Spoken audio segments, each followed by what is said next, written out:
สบายดีมื้อนี้สิมาบอกเรื่องการสร้างรายได้หรือว่าสมัครสร้างรายได้ระบบเครือข่ายของ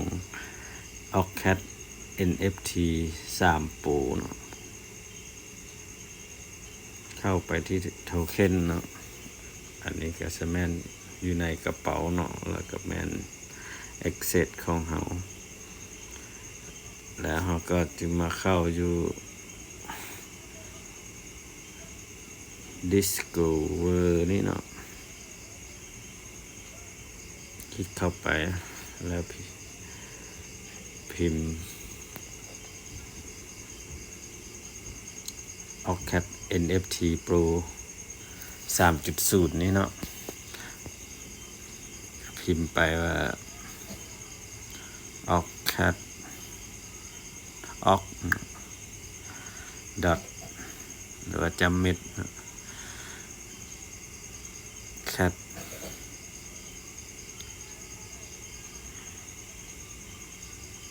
นี่เนาะมันก็จะขึ้นมานี่มันนี่แล้วก็เราก็ติ๊กเอารูปส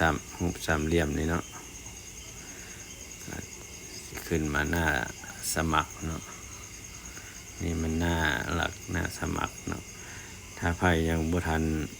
ในคอนเนคกระเป๋าเนาะก็กดคอนเนคกระเป๋าอยู่นี่ก็คือกดคอนเนคกระเป๋านี่นะเดี๋ยวค่อยสิลองดิสคอนเนคกันถ้าเข้ามาใหม่ๆก็สิบ่ทันคอนเนคกระเป๋าเนาะฉะนั้นเราก็ต้องมากดคอนเนคกระเป๋าก่อนแล้วก็กดใช้ MetaMask นี่เนาะตัวนี้เนาะในแพลตฟอร์มของเราที่อยู่กดเข้าไปเลยแล้วมันก็จึงมาเป็นรูปแนวนี้เนาะรูปรหัสกระเป๋าเราก็คือรหัสกระเป๋าเราได้เข้ามาแล้วนี่ก็มันจะมาเห็นใน24ชั่วโมงเนาะมีคนสมัครเท่าใดมีรายได้ใน24ชั่วโมงเข้ามาเท่าใดรายรับแล้วมีสมาชิกทั้งหมดเนาะก็คือเมมเบอร์ทั้งหมดนี่แล้วก็เงินทุนหมุนเวียนทั้งหมดเนาะนี่คือนี่เราก็คือต้อง